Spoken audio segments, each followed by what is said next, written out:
Bet vismaz ir kaut kā tendence, ka tomēr ir cilvēku skaits svaru zālēs tomēr pieaug, lai arī varbūt ne tikai pavasaros, vai ne, kad visi gatavojas. Nē, bez šaubām. To mēs redzam, cik katrā pilsētā ir fitness klubi tagad parādījušies. Tad manos laikos, kad es sāku, vispār Rīgā bija viens klubs. Es braucu no Juglas līdz 7. tramvaja galpunkts, kas bija pie anatomikuma. Tas ir 35 minūtes ar tramvaju bija jābrauc katru dienu uz treniņu turp apakaļ. Tā kā tad tie klubi bija ļoti maz. Tagad ir iespējas un apstākļi ir ļoti nesalīdzinām labāki. Nu, tas arī pamazām iet plašumā. Tomēr iet plašumā, jo tagad ir sociālie portāli, internets, visi cilvēki daudz vairāk zina, un kā es skatos kaut vai bez draugiem LV, nu ļoti daudz puiši nodarbojās, kas ir apsveicami. Jā, tiešām tie dombiedrocības mums ir kādi 8000, nu, ja viņi katrs reizi vismaz nedēļu aiziet pasportot. Tieši tā, jā. Tas jau ir ļoti pozitīvi. Labi, tālāk gribēju parunāt par uzturu. Es domāju, lielākā daļa sportistu zina, ka uzturs, nu, jo ceļš šajā sporta veidā ir ļoti svarīgs. Nu, tieši tā, jā, tas ir standarta frāze, ja, ka uzturs ir 80% no panākumiem. Jā, tur ir liela tiesa, bet daudz atkal sabīstās. Dažbrīd viņi saklausās intervijas, ka kultūristi gatavojas sacensībām, tur briesmīgi neko neēd, nesāli, tikai vienu savus vistu un rīsi sēd. Tas kaut kā mazliet atbaida tos cilvēkus. Būtībā pareiza ēšana neizslēdz nevienu produktu. Var ēst visu, ieskaitot speķi. Var ēst. Viss tikai jāzina, cik lielā apmērā to dara un kurā laikā. Tā kā es negribētu teikt, ka kultūristi ir kaut kādi mūki vai atturībnieki, kas nu, tiešām tikai ēd vienu kāpostu lapu un savu svistu. Tā nebūtu nav. Personīgi man garšo arī saldumu, bet ir starpība, vai tu apēdi pustortu, vai tu apēdi mazu gabaliņu, vai tu apēdi paciņā konfetēm, vai tu vienu konfektu apēdi. Nu, tā garša sajūta jau rodas mutē, nevis kuņģī. Tātad ir itin viegli pielāgot to savu diētu saviem mērķiem. Noteikti uzturs un arī sportistiem ir papildu uzturu bagātinātāji. Kāds tev viedoklis ir par to iekļaušanu viņu diētās?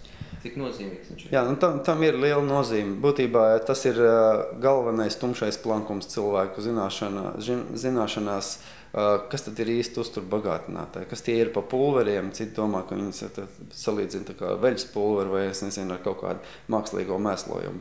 Bet tā lieta ir daudz vienkāršāk, jo visi uzturu bagātinātāji ir attīrīti produkti. Viņi ir attīrīti no visu liekā, kas nav vajadzīgs un būtībā izžāvēti. Kā mēs mēdzam teikt, jebkurš lielveikala ābols un jebkur lielveikala cepumi ir daudz vairāk piebāzt ar dažādiem konservantiem un ēvielām nekā sportistu uzturs. Jo sporta uzturs radies ir no kosmosa iekarošanas ēras sākuma. Kā iedot sportistiem produkts, kā iedot kosmonautiem līdz tādas produkts, lai viņi varētu dzīvot tur nedēļām kosmosā, kas neaizņemtu vietu, kas nebojātos, bet kas būtu optimāli sabalansēti ēdienreizi priekš kosmonautiem. Tad sportisti ātri uzķer, ka tas ir ļoti labs veids, kā papildināt savu diētu un uzturēt labāku fizisko kondīciju. Skaidrs, vēl joprojām ir tāda situācija, ka cilvēki jauc divas un nespēja atšķirt divas lietas, kā uzturu bagātinātājs un anaboliskos steroīdus. Viņi liek visu kopā un tad nosoda visu, un kad tas ir slikti un tādā ziņā. Tu vari vēlreiz pastāstīt atšķirību. Tūlītās klausieties uzmanīgi. Tur ir viena lietiņa, ko mēs paņemsim tūlītās te vienu paraudzību. Nu, lūk, šeit ir uzturu bagātinātājs un uzrakstīts ir anabolik rush. Kā cilvēki ierauga vārdu anabolik, viņi uzreiz domā, tie ir steroīdi. Anaboliskie steroīdi, nu tad ir cauri. Visi pulveri ir steroīdi. Bet pats pa sev jāsaprot, ko nozīmē vārds anabolik. Anabolik no grieķu valodas tulkojās svaru audzējošu. Tātad svaru palielinošu produkciju un te pašā laikā katabolik vai metabolik ir svaru samazinoši. Tie ir vienkārši tādi divi jēdzieni, tam nav nekāda sakara ar steroīdiem. Vienkārši anaboliskie steroīdi, tie ir mākslīgi sintezētie hormoni, kas veicina svaru pieaugumu.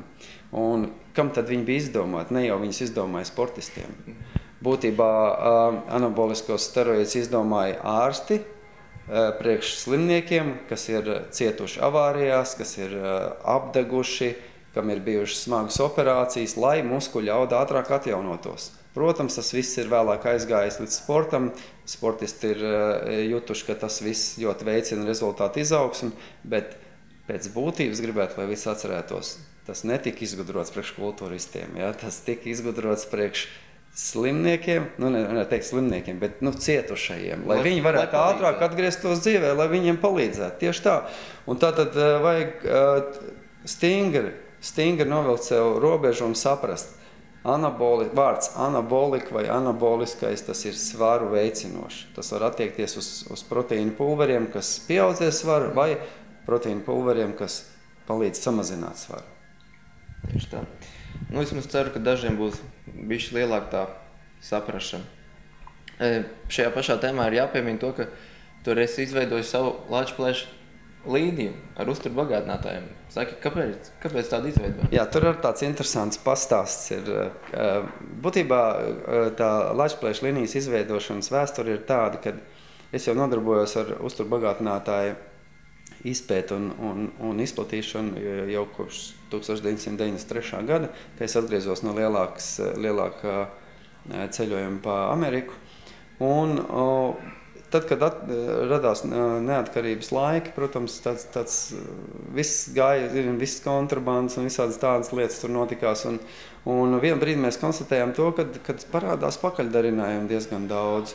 Un tā kā Lačplēšu klubs stāv un krīt par savu vārdu un par savu prestižu, tad mēs sākām marķēt speciāli savu produkciju ar speciālām uzlīmēm, lai zina, ka tas ir 100% oriģināls, kas ir nācis no Amerikas vai no Vācijas, un ka tas izslēdz jebkurus pakaļdarinājumus. Un tad beigās mēs domājam, kāpēc marķēt kaut kādas produktus ar kaut kādām uzlīmītēm, varbūt jāpamēģina uztaisīt savu līniju, jo neviens Polijā, Kaļiņingradā vai kaut kur Pleskavas apgabalā neies taisīt pakaļdarinājumu latviešu etiķetēm, jo viņi neredz tam jēgu. Līdz ar to tad izveidojās tā, ka cilvēki tīri labi pieņēma šo lietu. Viņiem patika, ka nav jālasa tās mazās baltās uzlīmītas ar super smalkajiem burtiņiem aizmugurē, kas ir nolipināts, neko nevar saprast. Viņi saņem normālu produktu ar pilnu aprakstu latviešu valodā, un tā līnija visu laiku iet uz priekšu. Man prieks par to.